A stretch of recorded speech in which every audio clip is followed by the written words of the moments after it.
अस्सलाम वालेकुम दोस्तों, मैं डॉक्टर शाहदनान हूँ और आज हम डीयू का 2013 का पेपर डिस्कस करेंगे। और ये आखिरी पेपर है पायनियर में डीयू का यानी करोल बाग का। इसके बाद फिर इंशाल्लाह हम नियम के पेपर शुरू करेंगे। तो चलिए दोस्तों शुरू करते हैं बगैर वक्त को ज़ाय किए। सबसे पहला सवाल जो है उसे एक बार पढ़िए।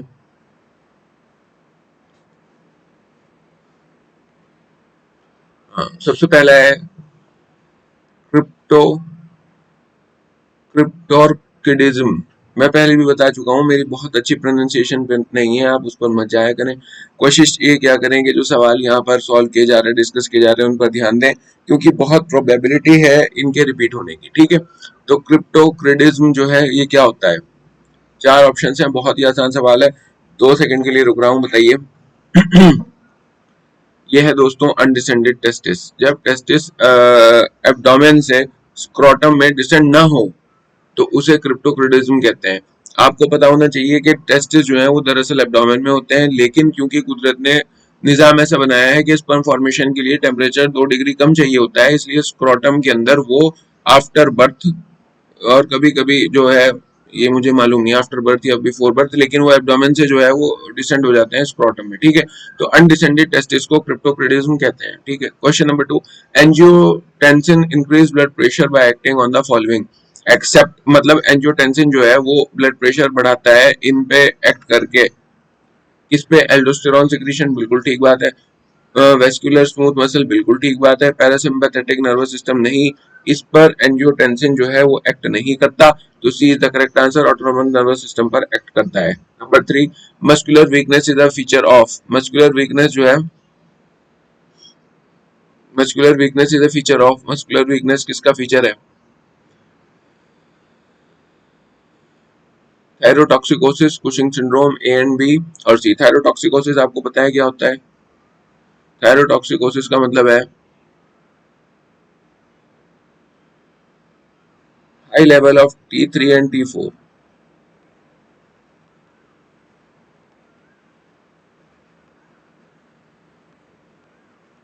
T3 और T4 का अगर लेवल हाई है किसी भी वजह से हो तो थायरोटॉक्सिकोसिस कहते हैं। और कुशिंग सिंड्रोम आपको पता ही है कि ये एड्रिनल ग्लैंड जब ज्यादा सिक्रीट करने लगता है स्टेरॉइड्स, तो उसके बाद जो है ये हो जाता है। ये कभी कभी स्टेरॉइड्स ज्यादा खाने की वजह से भी हो जाता है, और इन दोनों की वजह से मस्कुलर वीकनेस होती है। तो C is the correct answer. Loss of taste sensation from posterior one third of the tongue occurs. देखिए, पोस्टीरियर वन थर्ड कौन सप्लाई करता है टंग को? पोस्टीरियर वन थर्ड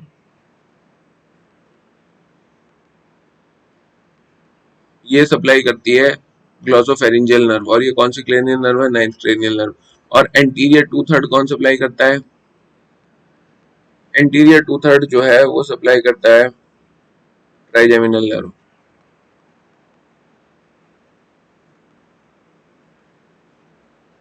ठीक है, अगले पे आते हैं। The term milieu interior, milieu interior जो है ये किसने कॉइन की थी? The term milieu interior was coined bye. देखिए, ये जो टर्म है ना, ये एक तरह के इन्वायरमेंट और डिजीज के रिलेशन को दिखाती है, और क्लॉड बर्नार्ड ने ये कॉइन की थी। बर्नार्ड से आप ध्यान रखिएगा, बर्नार्ड इसका मेन वो है। और इसे एक बार सर्च भी कर लीजिएगा और देख लीजिएगा क्या है। The normal albumin to globulin ratio is. Albumin to globulin ratio पूछ रहा है कि एल्ब्यूमिन कितना है और ग्लोब्यूलिन कितना है। ब्लड के अंदर जो इसका रेशियो है वो कितना है? तो देखिए, आपको सबको पता है एल्ब्यूमिन ज्यादा होता है, ग्लोब्यूलिन कम होता है। और ये किस रेशियो में होता है? ये होता है 2:1।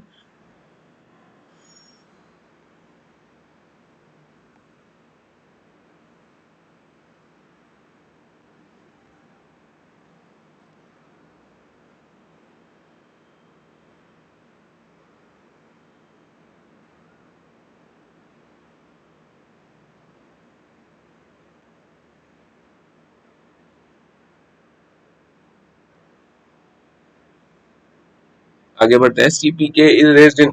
सीपीके तो पता है ना क्या होता है? सीपीके है क्रेटिनिन फॉस्फोकाइनेज। क्रेटिनिन फॉस्फोकाइनेज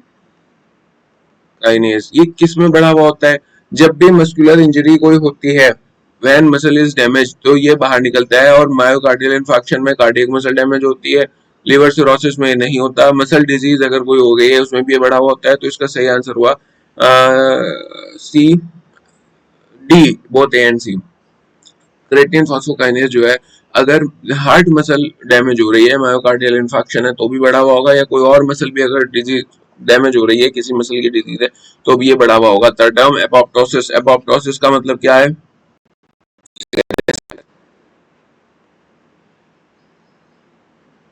और इसी को कहते हैं सेल लाइसिस। तो D is the correct answer.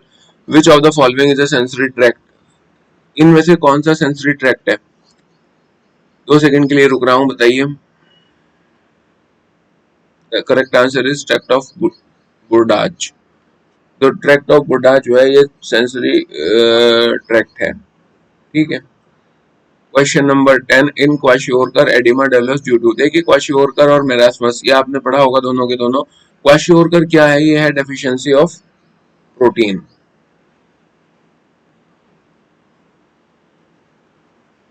अब क्वाशियोरकर में क्या होता है कि बच्चों को प्रोटीन नहीं मिलता, और जब प्रोटीन नहीं मिलता तो लो प्लाज्मा प्रोटीन हो जाता है, और उसी की वजह से एडिमा डेवलप हो जाता है।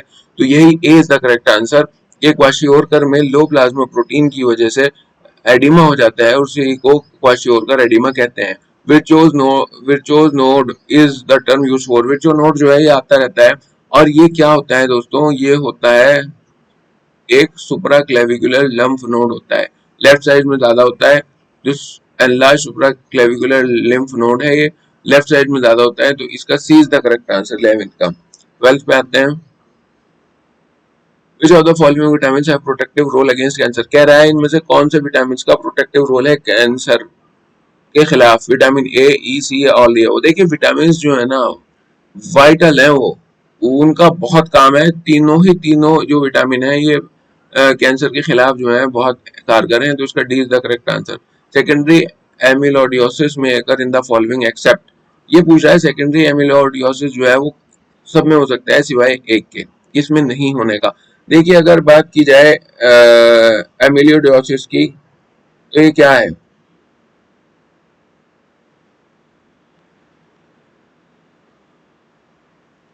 एमिलोइडोसिस ये जो है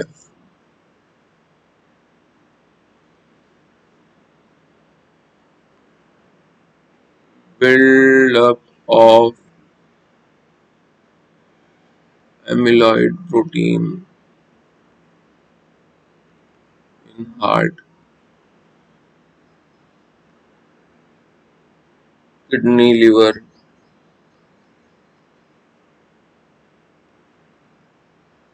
एंड अदर ऑर्गन्स। देखिए कभी कभी क्या होता है दोस्तों कि ये जो एमिलॉइड प्रोटीन है ये बॉडी के अंदर बढ़ने लगता है। कहाँ से निकलता है? बोन मैरो में से निकलता है, और ये किडनी, लिवर और अदर ऑर्गन्स में जाके जमा हो जाता है। तो इसे जो है हम एमिलोइडोसिस कहते हैं। अब बात ये आया कि प्राइमरी एमिलोइडोसिस क्या है और सेकेंडरी एमिलोइडोसिस क्या है। प्राइमरी और सेकेंडरी, यहाँ सेकेंडरी पूछ रहा है ना, तो सेकेंडरी वो है जब ये एमिलोइडोसिस जो है ये किसी दूसरी बीमारी की वजह से हो, तो उसे हम कहते हैं सेकेंडरी एमिलोइडोसिस। इसका है कि किसी दूसरी बीमारी की वजह से हो, जैसे कि कोई बहुत ज्यादा क्रॉनिक इन्फेक्शन हो रहा हो या इन्फ्लेमेशन हो रहा हो, तो उसे हम सेकेंडरी एमिलोइडोसिस कहते हैं। और जब कोई और बीमारी ना हो और एमिलोइडोसिस हो, तो फिर वो प्राइमरी एमिलोइडोसिस है। ठीक है। सेकेंडरी में क्या है? This can be due to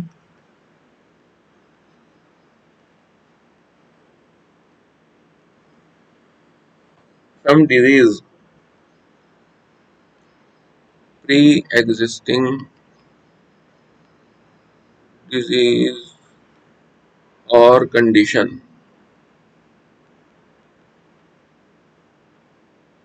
Example, a condition which may occur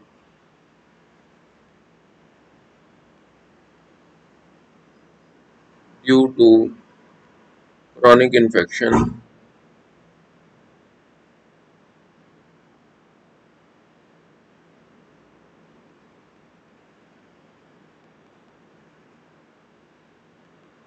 और inflammation। ठीक है, समझ रहे हैं आप? तो सेकेंडरी एमिलोइडोसिस मैंने आपको बता दिया, सेकेंडरी एमिलोइडोसिस वहां होगा जो किसी डिजीज की वजह से होगा। तो ट्यूबरक्लोसिस अगर है, प्रोलॉन्ग्ड इन्फेक्शन चल रहा तो होगा, लेप्रोसी में भी होगा, रूमेटाइड अर्थराइटिस में भी होगा, लेकिन एक्यूट ऑस्टियोमाइलाइटिस में नहीं होने का, क्योंकि ये तो एक्यूट डिजीज है। तो इसका आंसर जो है 13 का C is the correct answer. 14 necrotizing inflammation is characteristic of, necrotizing inflammation पता होना चाहिए कि कैरेक्टरिस्टिक है गैस गैंग्रीन का।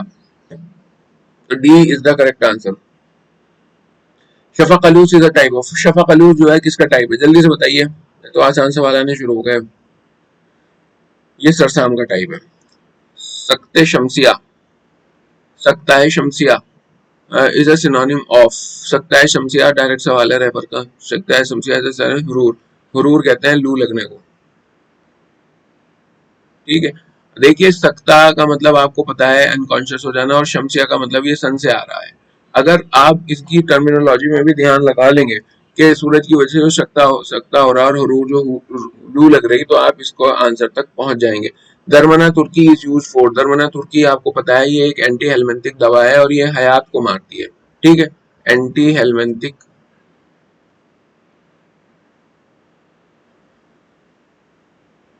और किसे मारती है, हयात को। दरमना तुर्की जो है वो 17 का A is the correct answer. 18 पे आते हैं, द मेन इंग्रेडिएंट ऑफ हब्बे मुलज्जिज, हब्बे मुलज्जिज का मेन इंग्रेडिएंट क्या है, आकर करा, ये तो याद होना चाहिए। वैसे भी यूनानी के ज्यादातर डॉक्टर्स जो बन रहे हैं आजकल और प्रैक्टिस कर रहे हैं सेक्सोलॉजिस्ट ही हैं, तो हब्बे मुलज्जिज, हम हब्बे मुमसिक, ये तो सब पता ही होना चाहिए। आकर करा जो है करेक्ट आंसर है इसका 18 का भी। 19 कुछ टाइम मुसल्लस इज यूज फॉर, कुछ टाइम मुसल्लस के अंदर तीन जूज होते हैं, आपको बताया क्या क्या होते हैं। मुसल्लस का मतलब यहाँ पे तीन ही है, जस्ट, अलई और सीसा, ये कुछ टाइम मुसल्लस के इंग्रेडिएंट है। और किस में इस्तेमाल होता है, सूरत इंजाल यानी प्री मैच्योर इजैक्यूलेशन, जिरियान मतलब स्पर्मेटोरिया, जोफेबा मतलब इरेक्टाइल डिसफंक्शन, और ये तीनों में ही इस्तेमाल होता है। तो D is the correct answer. Cuscuta reflexa is a botanical name of, Cuscuta reflexa किसका बोटेनिकल नेम है, ये है अफ्तीमून का। मैं पहले भी बता चुका हूँ कि जब आप ये पेपर सॉल्व करें, मेरी वीडियोस पे कर रहे हैं या घर पे, तो आपके पास एक कॉपी ऐसी होनी चाहिए कि फौरन आप ये चीजें लिख लीजिए वहां पे। जैसे कसकटा रिफ्लेक्सा है तो लिख लीजिए एक पूरा पोर्शन, एक दो पेज छोड़ दीजिए कि उसमें हम सब बोटेनिकल नेम्स लिखेंगे, तो अफ्तीमून का है। क्योंकि बोटेनिकल नेम्स मुझे ऐसा लगता है पर्सनली कि ये याद नहीं होते बच्चों से, हो सकता है कोई याद भी कर लेते हो, लेकिन मेरे से तो नहीं होते। तो मैंने ऐसे ही कर रखा था, मैंने सिर्फ वो ही याद कर रखे थे जो कि प्रीवियस ईयर के क्वेश्चंस में पूछे गए थे। बहुत मुमकिन है उनमें से पूछ ले तो ठीक है, और कोई नया पूछ ले, भाई नहीं आता क्या कर ले। द बोटेनिकल नेम ऑफ बोजिदान इज, बोजिदान का बोटेनिकल नेम क्या है, 2-3 सेकंड के लिए रुकेंगे। इसका है पायरिथ्रम इंडिकम, ठीक है। 22 द एग्जाम्पल ऑफ मुदिर्रात हार्रा ड्रग, ये कहता है, ये कह रहा है मुदिर्रात हार्रा मतलब मुदिर्रात भी हो और हार भी हो। तो अब तुख्म खरातीन, तुख्म खतरैन, खयारैन होगा ये।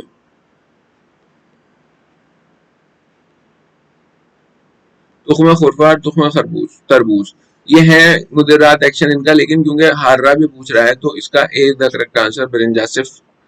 क्वेश्चन नंबर 23, शरबत अहमद शाही इज यूज फॉर, देखिए शरबत अहमद शाही आपको पता होना चाहिए, जो लोग प्रैक्टिस करते हैं मैं उन्हें भी बता दूं कि शरबत अहमद शाही और माजून नजा, अगर सौदा का गलबा हो गया है बॉडी के अंदर, तो ये दोनों के दोनों इस्तेमाल किए जाएंगे और बहुत ही अच्छा इनका रिजल्ट है। मैं ये भी बता दूं आपको क्लिनिकल पॉइंट ऑफ व्यू से कि जिस भी इंसान को कैंसर बनता है तो कैंसर एकदम से नहीं बन जाता, पहले उसकी बॉडी में आप नोटिस कर सकते हैं कि सौदा का गलबा रहेगा सालों तक, फिर जब सौदा का इलाज नहीं किया जाता फिर बॉडी के अंदर कैंसर बनता है।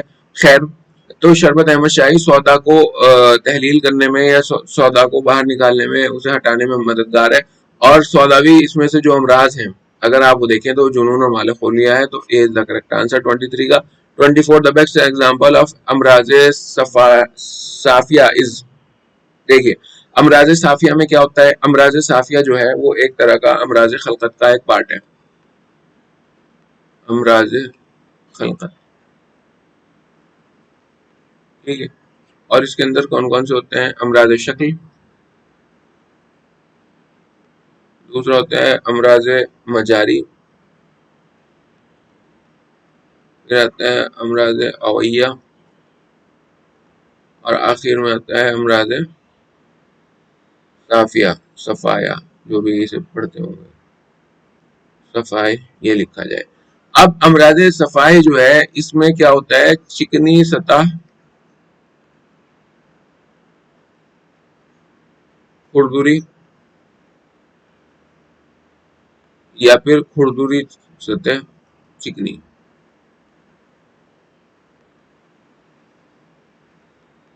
अगर ये हो जाए तो फिर उसे अमराज सफा साफिया कहते हैं। और ज़लाकुल अमा मतलब के उस इंटेस्टाइन का फिसलना, तो इसका A is the correct answer. The example of हरकत गैर तबैया, देखिए रेशा क्या है, तशन्नुज क्या है और फवाक क्या है। फवाक कहते हैं हिचकी को, तशन्नुज भी बताया आपको, तशन्नुज एक तरह का जो है रेशा जो है ट्रेमर हो गया। तशन्नुज कहते हैं, सही पूछा जाए, जब कोई आदमी सिकुड़ लेता है अपने आप को, मरोड़ को, इस तरह का ये इस्तेमाल होता है। तो ये सारी की सारी हरकतें जो हैं गैर तबई हैं। ट्रेमर्स किसी को कोई तबई तौर पर थोड़ी है ना हिचकी आती। तो इसका जो है D is the correct answer, 25 का D is the correct answer. 26 पे आते हैं।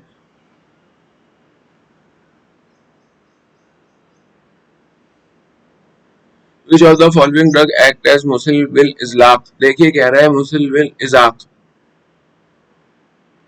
इजलाक, ठीक है। तो मुसिलबिल इजलाक यानी फिसल के बाहर निकालने वाला। तो इसका सी का जो है करेक्ट आंसर क्या है, सी का नहीं, 26 का जो है करेक्ट आंसर क्या है, इसका 26 का करेक्ट आंसर है आलू बुखारा। देखिए ये जो मुसिल के अलग अलग दर्जे हैं, मुसिल बिल इस्लाक, मुसिल बिल जला, तो ये आपको सारे याद ही कर लो, ठीक है। तो ये पूछे ही जाते हैं। तो लेकिन मुसिल बिल इस्लाक ये फिसल के निकालने वाला मुसिल है। तो इसका आंसर जो है वो सही है, 26 का है आलू बुखारा। First this contraindicated in, first जो है कहाँ पे कंट्राइंडिकेटेड है, प्रेगनेंसी में। प्रेगनेंसी में तो आपको सब कुछ पता है, सब कुछ भी नहीं करते, ना हिजामा करते, ना फर्स्ट करते, ना लीज वीज, कुछ नहीं। तो प्रेगनेंसी तो हर चीज का है ही है। अब क्रॉनिक कॉन्स्टिपेशन, जहाँ क्रॉनिक कॉन्स्टिपेशन है वहां भी फर्स्ट नहीं की जाती, और जहाँ कुलंज है, कुलंज मतलब पेट में दर्द है, तो वहां पे भी फर्स्ट नहीं की जाती। तो 27 का D is the correct answer. Reynolds disease is the disease of, बदनाम जमाना सवाल है, मैं इसे डिस्कस भी नहीं करना चाहता। आर्टरीज की डिजीज है रेनॉल्ड डिजीज। 28 का B is the correct answer. 29 the cause of neurocysticercosis is, भाई न्यूरोसिस्टिसिरोसिस क्या है, टेन या सोलियम जो है, जो कि ज्यादातर पोर्क में पाया जाए, सुअर के गोश्त में, और वो भी अगर अनकुक्ड खा लिया जाए। तो ये जो है ये कीड़ा जो है ये इंटेस्टाइन के जरिए सीएनएस को अटैक कर देता है। तो ये पूछ रहा है इसका कॉज क्या है, तो इंटेस्टाइनल वॉर्म्स है। ये टेनिया सोलियम एक इंटेस्टाइनल वॉर्म है। इसमें क्या होता है कि ये वॉर्म जो है ये सीएनएस को अटैक कर देता है और फिर ब्रेन तक चला जाता है। तो इसका आंसर ए है। Additional daily requirement of energy during first 6 month of lactating mother, जो लैक्टेटिंग मदर है पहले 6 महीने में, उसको जो एडिशनल जरूरत है वो 550 किलो कैलोरी की है। भाई ये कहीं भी समझाने लायक सवाल ही नहीं है, रट रखा तो ठीक है, नहीं तो अपना छुट्टी हुई। In which of the following atropine is not found, इनमें से एट्रोपिन किसमें फाउंड नहीं होती, लुफा में पाई जाती है, धतूरा में पाई जाती है, और अजवाइन खुरासानी में पाई जाती है। आप अगर देखेंगे ये सब नार्कोटिक टाइप के ड्रग है ये भी सी कैटेगरी का, लेकिन अफ्यून यानी अफीम में ये पाई नहीं जाती।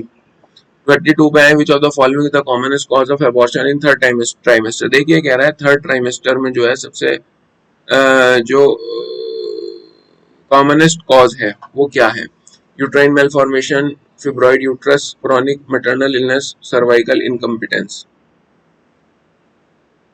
32 की अगर बात की जाए तो देखिए इसमें मैं थोड़ा कंफ्यूज हूँ इस क्वेश्चन में। जो ये वीडियो देख रहे हैं वो इस पर और तहकीक करें कि क्या होना चाहिए इसका। लेकिन इसका जो ज्यादातर मुझे मिल रहा है और मैंने देखा है फिब्रॉइड यूट्रस ही है। हालांकि अगर फिब्रॉइड यूट्रस है तो फर्स्ट टाइमेस्टर में भी होना चाहिए था।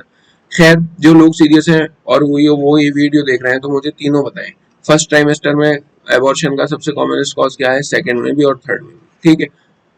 जब तक आप खुद से नहीं देखेंगे, सर्च करेंगे, तो चीजें याद नहीं होने की। कमेंट करके मुझे जरूर बताइएगा कि क्या है। Question number 33, cystic glandular hyperplasia is also known as cystic glandular hyperplasia.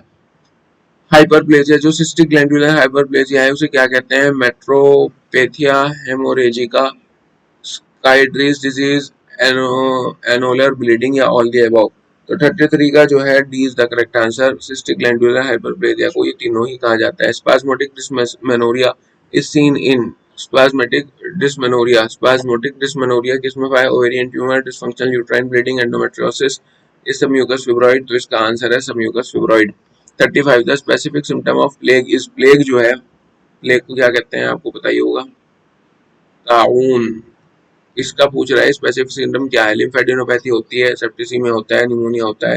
तो D is the correct answer, इसमें सब होता है। 35 का D. Papules, enteritis and pneumonia, ये सब किस में होते हैं? एंथ्रेक्स में होते हैं। ये तो इतना बदनामी वाला सवाल है कि पता ही है। The diagnosis of carcinoma of pancreas can be made CT scan कराने से, ईआरसीपी से, या बायोप्सी से, चारों से पता लग जाता है carcinoma of pancreas. Author of किताबुल तशरीफ, देखिए किताबुल तशरीफ जो है ना, ये इतनी बार पूछ ली गई कि इसका ऑथर ज़हरावी है कि इसी पेपर में 2 बार पूछी गई, आगे भी आएगा। तो इसका 38 का C is the correct answer, Abul Qasim Zahrawi. 39 who among the following introduce the concept of relationship of disease, environment and disease, मतलब किसने बताया था कि एनवायरनमेंट और डिजीज इनके बीच में एक रिलेशनशिप है? तो ये हमारे खासम खास शेखुर रईस हजरत वाला इब्ने सीना ने बताया था। 39 का A is the correct answer. 40 toxic shock syndrome is an adverse reaction related to, जो टॉक्सिक शॉक सिंड्रोम है किस वैक्सीन के लगाने से होता है? ये कह रहा है एनी वैक्सीन, ओपीवी, बीसीजी, या मिजल्स। तो correct answer is measles. Measles की वैक्सीन देने से कभी कभी टॉक्सिक शॉक सिंड्रोम हो सकता है। कॉलरिक स्टूल इज डिसइंफेक्टेड बाय, जो कॉलरिक स्टूल है, जिस आदमी को कॉलरा हो रहा है और वो स्टूल में जाहिर है कॉलरा के जरासीम एक्सक्रीट कर रहा, और कॉलरा जो है इसे आपको पता होना चाहिए, इसे क्या कहते हैं? एक चीज मैं वो भी बता दूं, बहुत पूछा जाता है। इसे कहते हैं father of public health, cholera को। तो क्योंकि ये एक मुतादी मरज है कॉलरा, तो इसको डिसइंफेक्ट करना पड़ता है स्टूल को, तो किससे करते हैं? ब्लीचिंग पाउडर से करते हैं। 41 का D is the correct answer. 42 isolation of useful, isolation is useful in preventing the spread of disease accept, ये कह रहा है देखिए ये जो डिजीज इसने 4 दी, इनमें से आइसोलेशन किस में इंपॉर्टेंट है? 3 में है और 1 में नहीं है। अब आपको बताया कॉलरा जो है ये जो है मुतादी मर्ज है, फैलने वाला है एकदम से, और इसको क्या कहते हैं? मेरे जहन से निकल रहा वो वर्ड, मुतादी को एपिडेमिक। हाँ एपिडेमिक, ठीक है। डिप्थीरिया जो है, डिप्थीरिया भी बहुत ज्यादा तेजी के साथ फैलता है। हेपेटाइटिस ए का ऐसा कोई मामला नहीं है। ये किससे फैलेगा? अगर आपके कांटेक्ट में आया फ्लूइड्स, बॉडी के फ्लूइड अगर आए तो ये फैलेगा। तो ये उस तरह का मुतादी नहीं है, तो इससे आइसोलेशन की कोई जरूरत नहीं है। और निमोनिक प्लेग, ये तो आपको पता ही है, प्लेग है तो ताउन है, तो सबसे बड़ा एपिडेमिक है। तो सी जो है 42 का करेक्ट आंसर है। 43 हिजामा बिला shoot is applied below the breast इन, देखिए जब किसी को एहतबा से तम्स हो जाता है, एमिनोरिया हो जाता है, ठीक है, तो उसका लाने के लिए पीरियड हम करते हैं हिजामा बिला शर्त, और कहाँ करते हैं? Below the breast. तो इसका सही आंसर है 43 का A, below the breast. 44 cause of atonic postpartum haemorrhage is, जो एटॉनिक पोस्टपार्टम हेमोरेज है उसका जो है कॉज क्या है? तो वो है construction ring. 45 the complication of diabetes mellitus, diabetes mellitus की कॉम्प्लिकेशन क्या है? देखिए अगर पूछा जाए डायबिटीज मेलाइटस की कहीं भी, तो इसकी 3 कॉम्प्लिकेशन होती है, मैं बता दूं आपको। न्यूरोपैथी, नेफ्रोपैथी और रेटिनोपैथी। तो न्यूरोपैथी भी आ गया, और ये ग्रेन्युलोमा एन्युलर, ये रेटिनोपैथी और नेफ्रोपैथी, और एकैंथोसिस नाइगेरियंस। तो सारे ऑप्शन इसमें कवर हो रहे हैं, तो इसका जो है D is the correct answer 45 का। 46 द कॉज ऑफ प्रूराइटस इज, प्रूराइटस, देखिए प्रूराइटस अगर किसी को हो रहा है और सिस्टमिक डिजीज की वजह से हो रहा है, तो सबसे पहले हमारा दिमाग पता कहाँ जाएगा? किडनी की तरफ और लीवर की तरफ, कि ये तो नहीं कहीं गलत काम कर रहे हैं। तो इसमें बोल रहा है रेनल फेलियर और ऑब्स्ट्रक्टिव जॉन्डिस, इन दोनों में होता ही होता है। डायबिटीज मेलाइटिस में भी प्रूराइटिस हो, ये मुझे पता नहीं थी बात, लेकिन अब क्योंकि इसमें दे रखी है और आंसर अब डी होना ही होना है, क्योंकि 2 का हम श्योर ही श्योर है कि आंसर है ही है ऐसे ही, तो भाई ये भी मान लो डायबिटीज मेलाइटिस में भी खुजली होती होगी, ठीक है। 47 which of these meninges is called उम्मे गलीज। देखिए उम्मे गलीज,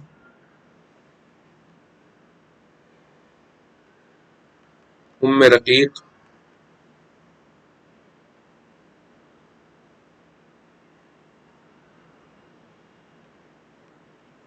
और गिशायन कबूतिया।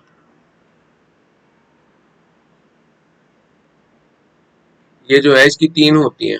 तो ये पूछ रहा है उम्मे गलीज जो है, उम्मे गलीज किसे कहते हैं? तो उम्मे गलीज कहते हैं ड्यूरामीटर को, उम्मे रकीक कहते हैं पायामीटर को, और गिशायन कबूतिया एरेक्नॉइड मीटर को, ठीक है। 48 the superior epigastric artery is a branch of. ये पूछ कह रहा है सुपीरियर एपिगैस्ट्रिक आर्टरी जो है वो किसकी ब्रांच है? सीधी सीधी सी बात है, इंटरनल थोरैकिक आर्टरी की ब्रांच है, रट लो इसको, ठीक है। 49 who was the first to observe the reflection and refraction of light? Ibn Hisham. Hisham चश्मा वश्मा सब इसने बनाया था, लाइट लूट का ही देखता था इब्न हिशाम, तो इसको याद रख लो। हिशाम चश्मे, मैंने इसे याद रख रखा था चश्मे से, ठीक है। अब रिफ्लेक्शन रिफ्लेक्शन लाइट वाइट का जो है वो सब उसका जिम्मेदार उसका एचओडी इब्न हिशाम था, तो इसी ने ये सब किया था। 49 का D is the correct answer. 50 पे आते हैं which of the disease not spread by mosquitoes. Mosquitoes से कौन सी डिजीज नहीं फैलती? येलो फीवर फैलता है, जापानी इंफेलाइटिस फैलता है, फिलियारियासिस फैलता है। ये ट्रिकोरियासिस जो है ये नहीं फैलता क्योंकि ये intestinal form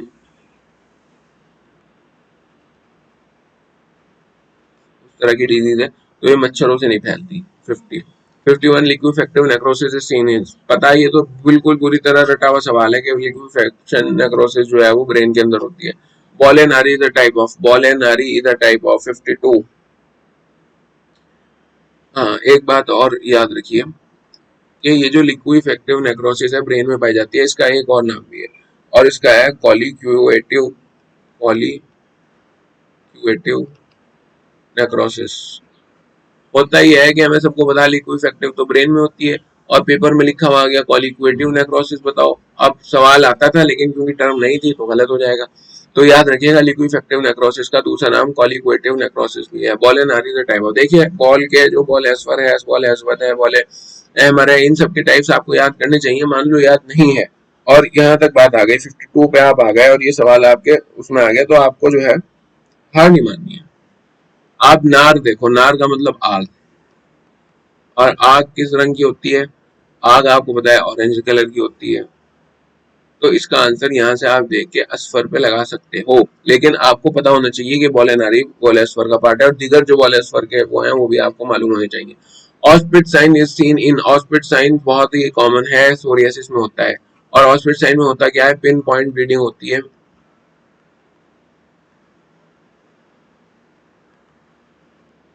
pin point bleeding है under skin surface,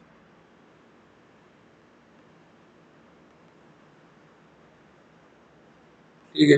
Diwali means, Diwali जो है एनगॉर्जमेंट ऑफ वेन्स, वेन्स जो है वो इकट्ठा हो जाती हैं, उसे दवाली कहते हैं। 54 का बी, ये भी सब बदनामी जमाना सवाल है। Disease under surveillance of international health, इनमें से कौन सी डिजीज इंटरनेशनल हेल्थ के सर्विलांस में है?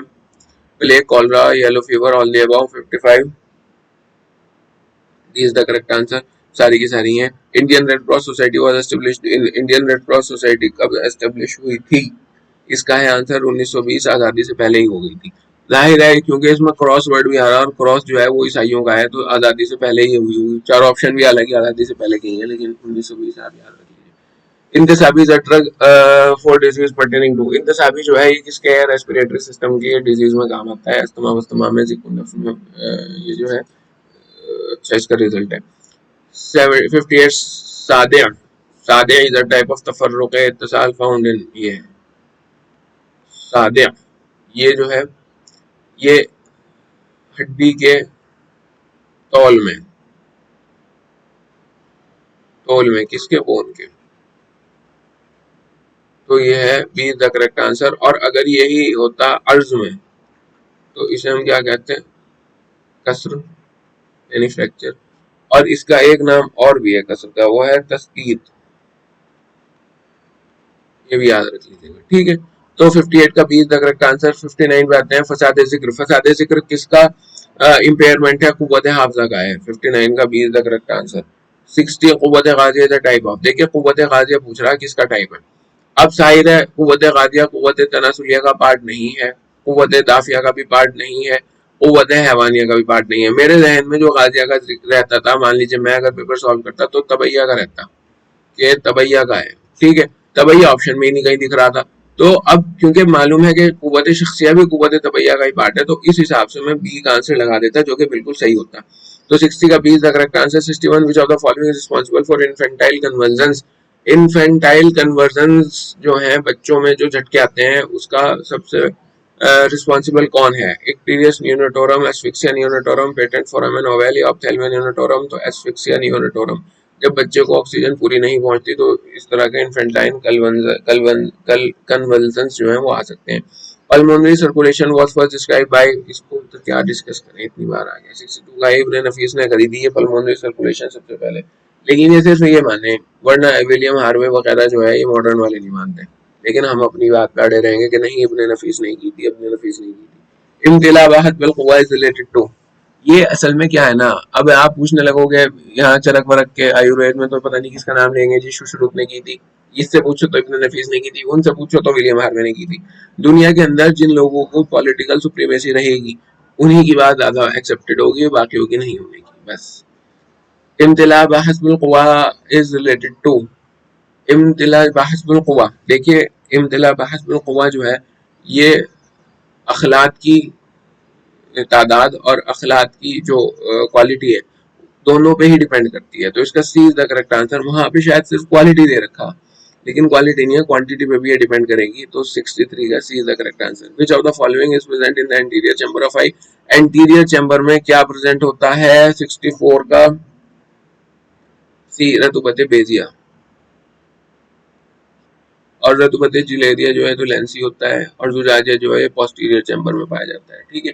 65 the most common type of inquest in India is. पता ही है सबको, अगर कोई भी घटना हो जाए, कोई भी क्राइम हो जाए, तो सबसे पहले वहां कौन पहुंचेगा? Police. 66 which of the following is the cause of if sudden loss of vision in a patient in diabetes retinopathy. अगर डायबिटीज की रेटिनोपैथी हो रही है, मैंने आपको बताया था डायबिटीज के 3 कॉम्प्लिकेशन है, न्यूरोपैथी, नेफ्रोपैथी, रेटिनोपैथी सबसे ज्यादा जो पाए जाते हैं। और अगर रेटिनोपैथी है तो फौरन अगर सडन दिखना बंद हो गया तो इसका कॉज क्या होगा? Vitreous haemorrhage. 66 का C is the correct answer. 67 जूसे खास ऑफ हब्बे अहमर इज। हम, मुझे लग रहा है हर पेपर में आ रहा कि हब्बे अहमर का जूसे खास जो है वो समुल्फार है। 4 माह से ज्यादा का हमल में बोल। 4 माह से ज्यादा के हमल में बोल। देखिए ये जो सवाल है ना, मैं बहुत ही ज्यादा क्लियर बताऊं, 120 सवाल एपीजीटी में आने हैं, ठीक है। अब उन 120 में से जिस किसी ने 60-70 भी कर दिए तो उसका सिलेक्शन हो जाता है, ठीक है। तो अब जाहिर है कि इसमें 40-50 सवाल ऐसे होंगे, में 20-30 तो ऐसे होंगे जो कोई भी नहीं कर पाएगा। मुझे ऐसा लगता है ये जो 4 माह से ज्यादा के हमल में बोल, अगर आपने पढ़ भी लिया तो ये याद बात नहीं रहता। तो इन तरह के सवालात पर आप ज्यादा टेंशन मत लिया करें।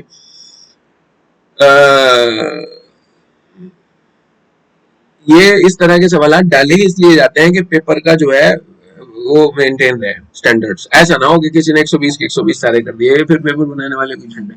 तो अगर किसी ने पढ़ भी रखा होगा तो याद तो रहने का नहीं, मेरे भी नहीं याद रहता, लेकिन इसका जो है ठीक है, रट लिया, अगर ये आ गया तो इस रटने की वजह से हम वहां कर सकें। तो माइल बासुर्ख होता है 68 का भी, मतलब सुर्खी की तरफ माइल होता है।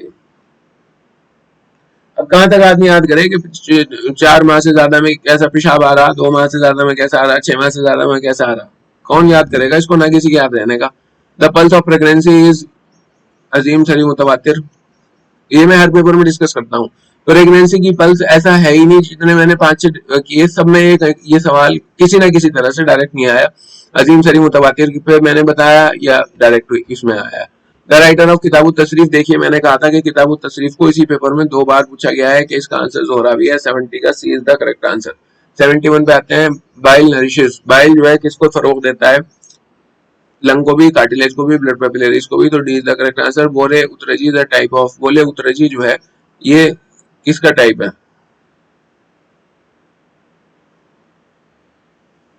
ये है बोले असफर का टाइप, और ये मोतदिल की तरफ होता है। 72 का D. 73 the hormones oestrogen and progesterone are secreted from. देखिए हमें पता है कि कॉर्पस ल्यूटियम जो है वो प्रोजेस्टेरॉन सिक्रेट करता है, अब यहाँ एस्ट्रोजन को भी लगा दिया इसने, तो इसका आंसर नन हो जाएगा 73 का डी। 74 पे चलते हैं। Which part affected in Bell's palsy. Bell's palsy यानी लकवा, उसमें क्या इफेक्ट होता है, फेस होता है, 74 का बी। 75 पे आते हैं। यूज ऑफ कंपाउंड ऑफ सीमाब एंड संख्या। सीमाब और संख्या के जो कंपाउंड है वो किसके इलाज में, सिफिलिस। पहले सिफिलिस का इलाज बहुत मुश्किल होता था, अब क्या है, पेनिसिलिन जब से डिस्कवर हुई, एक पेनिसिलिन मारो और ठीक। 76 name of disease in which Negri bodies are seen in. Negri bodies कहाँ पाई जाती है, नेगरी बॉडीज रेबीज में पाई जाती हैं, और किस जगह पाई जाती हैं, ब्रेन में पाई जाती हैं, ठीक है, याद रखना। बुंदक की शक्ल है, बुंदक, बुंदक की शक्ल क्या है, शायद बना दी कहना चाह रहा होगा, तो ये नीम जामिद होती है। 73 का B is the correct answer. The use of हुकना एज। हुकना जो है, हुकना हुकना हुकना यानी एनिमा कहाँ को दिया जाता है, मुबर्रिस में दिया जाता है। इसका आंसर वहां शायद गलत दे रखा, सही कर लीजिएगा। 79 द मीन इफ इन कबाब।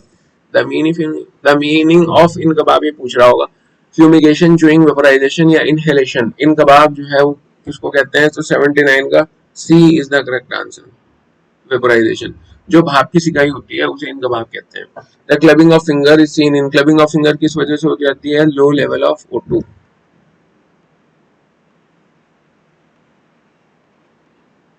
कमाल की बात यह है कि क्लबिंग ऑफ फिंगर इसमें भी हो जाती है और इसमें भी हो जाती है, लेकिन जो आंसर दे रखा है ब्रोंकिएक्टेसिस दे रखा है, तो हम इसी के साथ जाएंगे और ज्यादा चांसेस इसी में ही होने के हैं। लिक्विफेक्टिव नेक्रोसिस इज फाउंड इन। देखिए फिर से आ गया, लिक्विफेक्टिव नेक्रोसिस का मैंने बताया था कॉलीक्यूएटिव नेक्रोसिस, और ये कहाँ पाई जाती है, ब्रेन में पाई जाती है। 82 large part of brain is. Large part of brain कौन सा है, मुकद्दम। मुकद्दम दिमाग जो है वो लार्ज बड़ा पार्ट है। हाँ, पहले ही पेज पे दे रखा रहबरे मोल जाती। 83 का अगर आते हैं, pseudo membrane is a sign of. Pseudo membrane is a sign of. Pseudo membrane किस बीमारी में बनती है, पता होना चाहिए, डिप्थीरिया। डिप्थीरिया का नाम क्या क्या है यूनानी में, खुनाक या खानका भी है, ठीक है। तो इसमें सूडो मेम्ब्रेन बन जाती है हमारे हलक में, और खुनाक इसमें दे रखा है, तो 83 का C is the correct answer. 84 beneficial in cholera. Cholera में क्या चीज बेनिफिशियल है, तो ये नार्जील है। 84 का सी। जंतर इज इस्तिलाही वर्ड। जंतर जो है किस भाषा का लफ्ज है। अगर किसी आप अंधे से भी कहो जंतर, तो सबको पता है जंतर मंतर ये सब जो है आयुर्वेद में पाए जाते हैं, हिंदी के वर्ड है, तो 85 का B is the correct answer. ये कॉमन सेंस से भी कोई बता देगा। 86 द मीनिंग ऑफ तस्वील। तस्वील का जो मतलब है वो क्या है 86 में, बताइए। थर्ड नाम। टाइप्स ऑफ रसौब गैर तबई।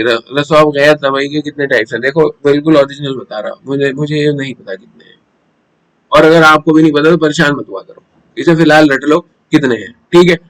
जब मैंने इसे देखा था, अब मेरे अब भी नहीं आता कितने हैं, कौन कौन से हैं मुझे नहीं मालूम। तो इन तरह के सवालात से परेशान नहीं होना, ये उनका पार्ट है जो 20-30 सवाल मैं आपको बताता जो कोई नहीं कर सकता। तो खैर रटने के लिए है 87 का C is the correct answer. 8 8 होते हैं, रसौब गैर तबई जो है वो 8 है। स्पेसिफिक इफेक्ट ऑफ खार खुश्क। खार खुश्क किसको कहते हैं पता है आपको, गोखरू को, और ये सब किसमें डायबिटिक है। 88 का B is the correct answer. 89 in which condition of हमाम there is a formation if सुद्दा। सुद्दा जो है फॉर्म हो जाता है कब, हमाम में। इम्तिलाए मैदा में हमाम करने से या खलुए मैदा में हमाम करने से। इम्तिलाए मैदा में, अगर आपने जो है इम्तिलाए मैदा के दौरान हमाम कर लिया तो आपको सुद्दा हो जाएगा। इसीलिए कहते हैं कि खाना खाने के फौरन बाद नहाना नहीं चाहिए, खाना खाने से पहले नहाना चाहिए, फिर खाना खा लो। After contraction of ventricle the heart rest हुआ, मतलब जब कॉन्ट्रैक्ट कर गई वेंट्रिकल, अब दोबारा से वो साइकिल शुरू करने के लिए कितनी देर का हार्ट जो है वो रेस्ट करता है, तो इसका करेक्ट आंसर है 1 सेकेंड का भी, तो भी कम, 0.4 सेकेंड। अच्छा आप ये देखो, हम सो रहे हैं, जाग रहे हैं, कुछ भी हम कर रहे हैं, लेकिन अल्हम्दुलिल्लाह अल्लाह ने कितना अच्छा हमारा दिल बनाया कि वो चलता ही जा रहा, कितना कम रेस्ट करता है। जब तक हम जिंदा हैं तो ये चल ही रहा, और किसी दिन ये थक गया तो बस हम लेट जाएंगे फिर। आइसलेट ऑफ लैंगरहांस सिक्रेट, भाई ये जो आइसलेट्स ऑफ लैंगरहांस हैं क्या सिक्रेट करते हैं, पेनक्रियाज के अंदर होते हैं, और ये जो है ग्लूकोगन और इंसुलिन ये सिक्रेट करते हैं। 91 का सी पता ही हो गया, तो बहुत नीड से पढ़ते हुए आ रहा है पेनक्रियाज में, ठीक है। 92 पे आए, स्पेसिफिक ग्रेविटी ऑफ सीएसएफ। देखिए स्पेसिफिक ग्रेविटी ऑफ सीएसएफ ये भी उसी तरह का सवाल है जो कोई ना कर सके। इसमें जो है मैंने मल्टीपल सोर्सेज देखी, इसका कोई एक आंसर नहीं है। कहीं पे इसका 1.003 दे रखा है, और कहीं पे 1.004 से लेकर 1.007 के बीच में होता है, ये दे रखा है। लेकिन मेरे हिसाब से जो इसका करेक्ट आंसर आपको लगाना चाहिए वो 1.005 लगा देना चाहिए। ज्यादातर सोर्सेज में 1.004 से 1.007 के बीच में है, और उसका जो है 1.005 पे उनका इत्तेफाक है कि ज्यादातर ये होती है, लेकिन रेंज इसकी है, ठीक है। एक करेक्ट आंसर अगर आप देखेंगे तो मल्टीपल सोर्सेज में मल्टीपल आंसर्स इसके दे रखे हैं। Which act as GH of foetus, GH कहते हैं ग्रोथ हार्मोन, फीटस के ग्रोथ हार्मोन की तरह कौन एक्ट करता है, तो इसमें आपको दे रखा है एचसीजी, एलएच या एचपीएल। एचपीएल ही इसका करेक्ट आंसर है, 93 का सीधा करेक्ट आंसर। आपको एचपीएल की फुल फॉर्म पता होनी चाहिए, human placental lactogen,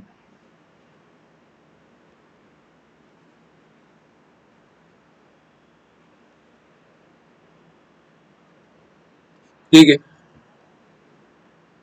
94 pulmonary arterial pressure increases इन, पल्मोनरी आर्टेरियल प्रेशर जो है वो कब इंक्रीज हो जाता है, वो हो जाता है हाइपोक्सिया में। Lacrimal sac is located in the eye, जो आई के अंदर लैक्रिमल सैक है वो कहाँ लोकेटेड होता है, मीडियल पार्ट में। 96 पे आते हैं, the sensory supply of fallopian tube is from, देखो भाई ये मुझे नहीं मालूम, D6 और डी, इसका मैंने रेड रखा है। 96 का सी जो है वो करेक्ट आंसर है, D10 से D12 तक, ठीक है। अब ये डी जो है,